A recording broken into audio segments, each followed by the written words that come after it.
Hi, hello, good morning, sunshines. I'm feeling good on this Saturday. My back is feeling better though, so now taking painkillers, which I try not to do very often, but I have been because it was horrible pain.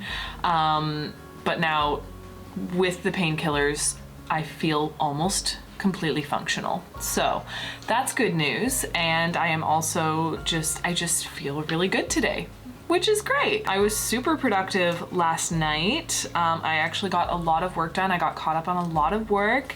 Today we are already working on our class. I need to catch up on week 3 of the class. So that is the goal for this morning. It's 11:30 now. So we need to catch up on week 3. We need to finish reading for the book club for Gideon the Ninth. I didn't actually end up attending book club last week because I didn't finish the reading, but this week I am in fact going to finish the reading. I've also been listening to the audiobook, which has been a lot better for me. And then we're gonna do some more rewriting. And that's kind of what we have planned today. Ooh, we also got some alpha reader feedback.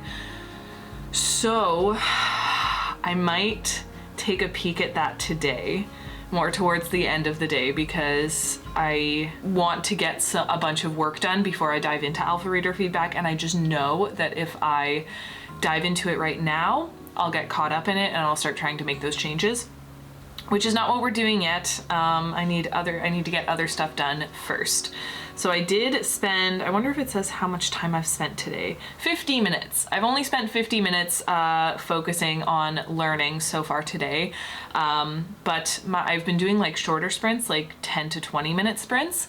And those have been working so much better for my classes, for reading, for editing, for rewriting. Those super short sprints have been working way better for me and I've been way more productive.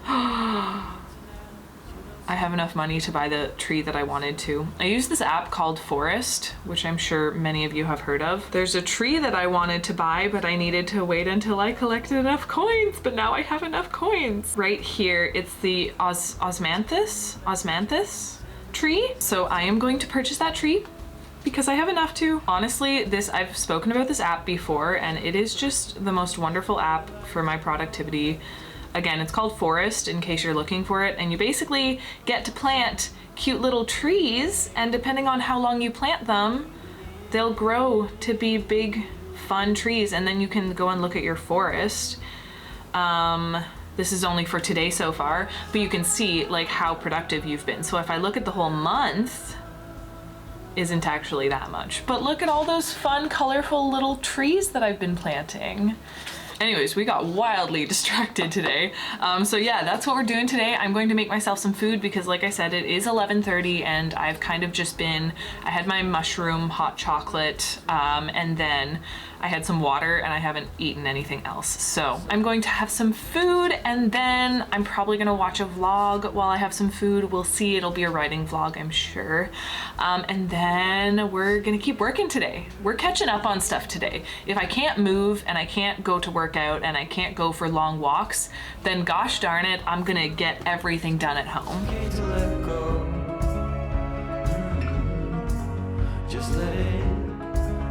go, go. Then you're breathing in.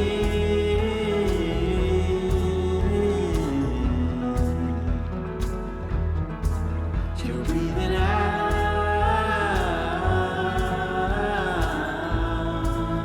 Okay, so I'm about halfway through week 3, I think I'd say, yeah.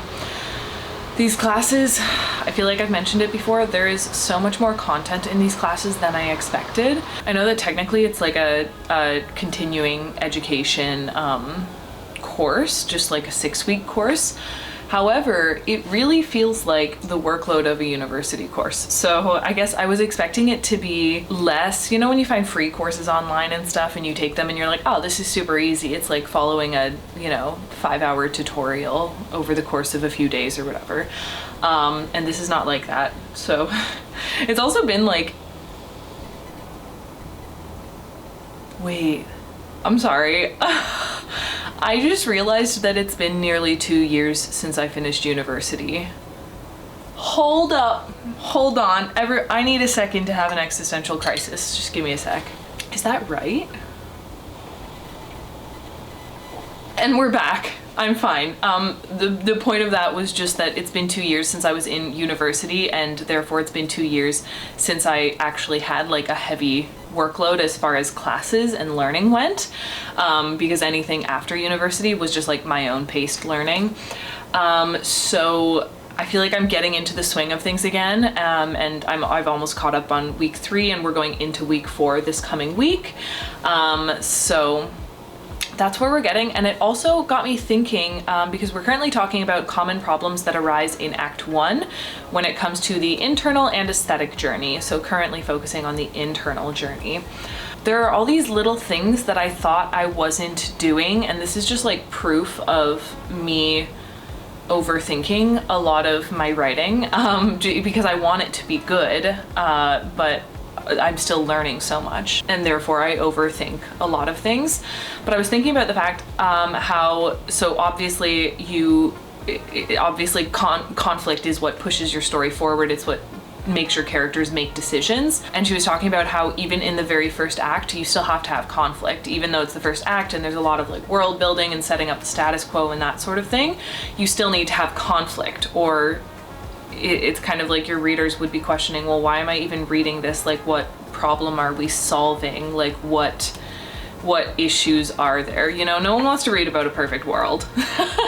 It sounds nice in theory, but no one actually wants to read about a perfect world. You know, you don't get anything from that. And I was thinking about how I spent a lot of time with Between the Waves panicking and thinking that there wasn't enough conflict. I feel like she doesn't have enough conflict from her past life, because Amaya, the protagonist in Between the Waves, has a very kind of intense past that comes into play more so in the second book. There's no conflict with that in the first book, not really until closer to the end. And then like in the first act, like I specifically went out of my way to like have her kidnapped by other pirates in order to add conflict. And then I was like getting so worried about the way I did that, and I was like, well, forcing your character into a situation isn't the same as allowing them to make the decision to go into that situation themselves. Does that make sense? So there's like, you can either, they're both examples of conflict, but you can either your character has no choice but to partake in the hero's journey, or your character makes that choice. And I guess I was getting caught up because I like it when the characters make that choice. And then I realized, and this was just a tidbit that I wanted to share in case anyone else is running into it, just some thoughts I have while I'm learning. And then I realized that even if your protagonist seems to be forced into a situation, the choice is still theirs. Like, I guess I was worried about Amaya because I was like, well, her only option if she doesn't make a deal with like this new pirate captain is to basically be left in the ocean and basically left for dead. And I was like, what kind of a choice is that? Like, is there really conflict if there isn't an option for where else the character could go? Like, they don't really have another option. So is it really conflict if they don't have a choice in the first place? And then I realized it's kind of like a symptom of the human condition to think that we don't have choices when we actually do. And one of my favorite things about reading is that I get to kind of dive into like these fantasy worlds and learn so much about myself, and I'm obviously not living in a fantasy world. One of my favorite things about reading is finding the connection between like mundane, just like normal emotions and nuances that happen in the real world and like seeing them in fantasy worlds.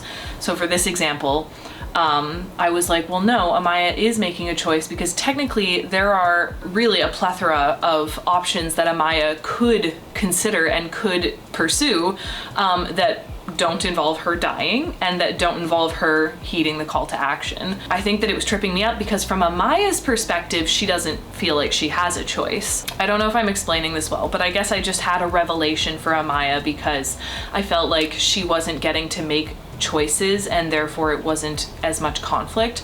But then I, reread it and was listening to this lecture and realized that in reality she is making choices. Even when we think we don't have choices, there is always another option. There's always another choice to be made. And that's also something that I've been noticing more because we've been talking about how like there's the narrative voice, which is the person who's actually telling the story, versus, your character voices. So I have to remember that like just because she thinks she doesn't have a choice or she has this perception of the world around her doesn't mean it's true. Because, you know, she's literally the character and she doesn't know everything. She's just doing the best she can. When in reality, I know that there are many other choices she could have made, and I have to also trust that the reader would know that there are other choices she could have made, because again, like, readers are more perceptive than I think writers give them credit for, which is why I feel like in the past I've tried to over-explain things, and then I have to take myself back a step and be like, no, like, your reader will understand this. Like, when I'm reading, I understand these like very subtle, non-explicit things, so I have to trust that my readers will understand those as well. So yeah, conclusion, I can't believe that I graduated university 2 years ago, and I am having fun learning how Amaya reacts to the world, and learning how to understand how the readers will perceive it, and what the readers will get from it.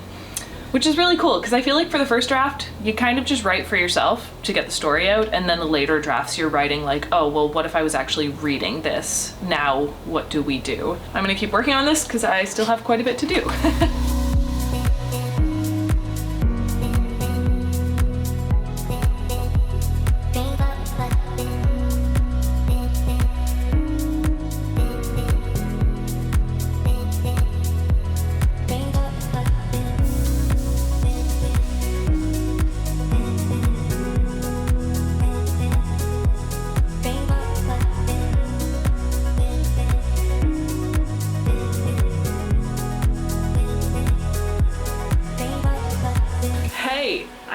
It's Sunday now. I spent most of the morning trying to figure out tax things, which is the bane of my existence currently. Since I'm self-employed, there are complicated tax things that I need to do because I'm technically a small business now.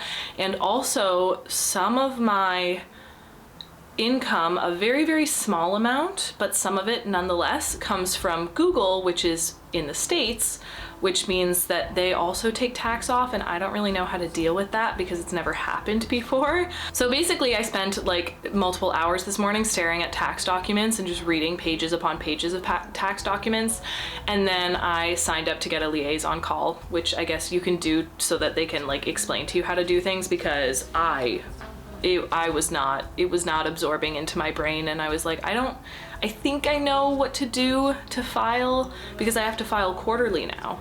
It's just this whole thing. I used to just be a normal human who could file yearly, and now I have to file quarterly and yearly. I just ordered a tax liaison, because they'll just like phone you, I guess, and walk you through things. So that's what I did this morning, and then I just filmed the video for Patreon. So I filmed a video basically explaining how I develop my ideas, so how I go from like coming up with the kernel of an idea and then building it out into something that I can use to plot a novel. So I talked about that kind of process and also included some examples that I've actually like come up with. That is going to be going live on my Patreon tonight. You can head over there to check it out if you want. Again, it's pay what you can, so you can see that video even if you just pay for like the lowest tier. And now there was something else I needed to do today. I need to edit a video that's going up tomorrow, as well as edit the Patreon video that's going up tonight. And I really need to get groceries. So right now I'm gonna go stand on the balcony for a sec because I got very hot talking about stuff. So I'm gonna go do that first. So I have groceries on the way. I'm restocking on a bunch of stuff that I haven't yet because I just like couldn't carry it all by myself. And I think I'm gonna sit down and read a Nordic tale. I like to sometimes just like flip through folktale collections and stuff and just read a random one. And I feel like I would like to read a Nordic one today. So that's what we're doing. I'm gonna read that and then I'm gonna do some video editing.